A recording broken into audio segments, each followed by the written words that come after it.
So today we are doing a trip, and I want to talk to you guys about breaking in your bike, and what should you do?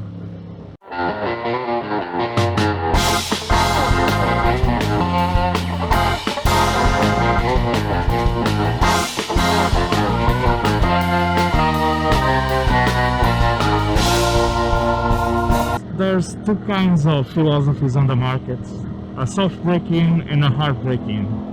The hard break-in, it says go balls to the wall, just rail on the bike. If it breaks in the braking period.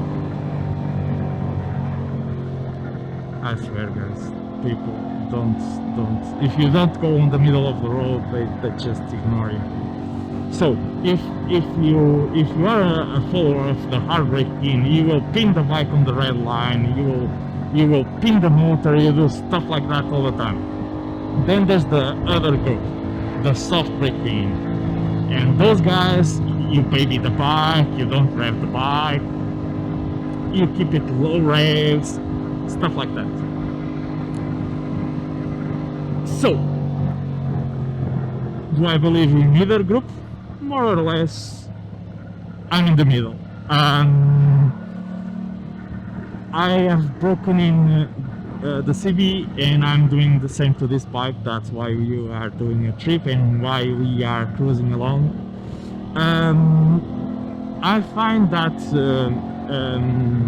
you can actually do a hard break-in with most bikes nowadays, because they already have been broken in from factory. They have a you don't have a motor that has not been tested, so that's why you can basically hard break in most engines, because they already have been run for a bit and quality tested, stuff like that.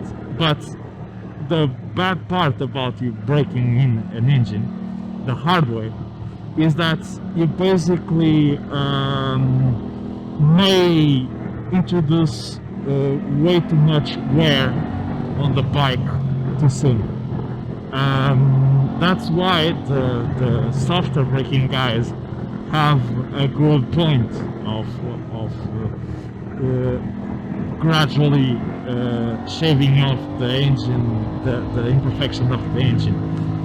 But there's something that you should have in mind, and the thing is, you should ride a bike like you normally do, and that's my philosophy, is to ride a bike normally with a few caveats. First, you need to let the bike get hot before you do anything. There's no revving, there's no pushing the bike, there's no riding without you letting the bike run a bit before even getting on. That's the first one. The second one, no pinging the limit. So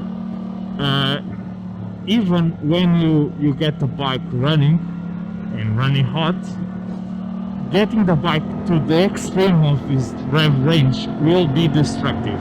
And if you have some imperfection there,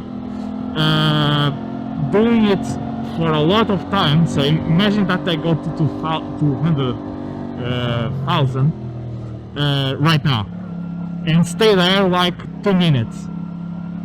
Guys, the probability of I doing serious damage to the bike, it's very big when the engine is new, because there's still shavings in the motor, and it still is with the first oil.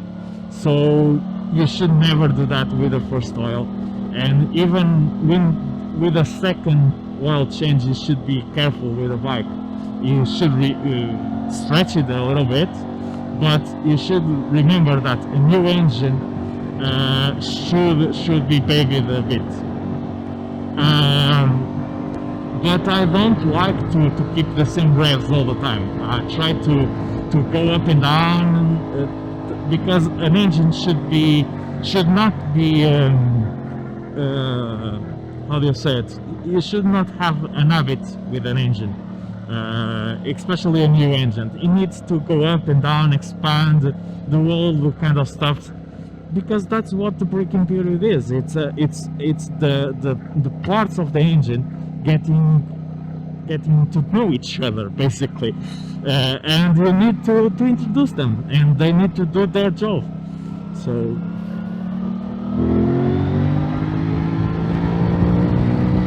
that's why you should always be careful with the braking period, and keep that in mind.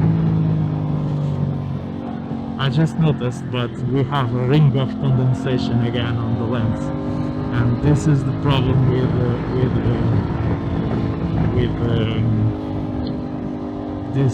this kind of weather. It's humid, but it's hot. It's hot, but it's humid. Then it's dry, and we have this. I hope you guys can see stuff, but that's it, guys. That's my philosophy in braking in engines. It's to don't abuse them, but let them rev up and down on the happy path, and just pay attention to the engine and pay attention to the fluids. Just be a good owner of the bike.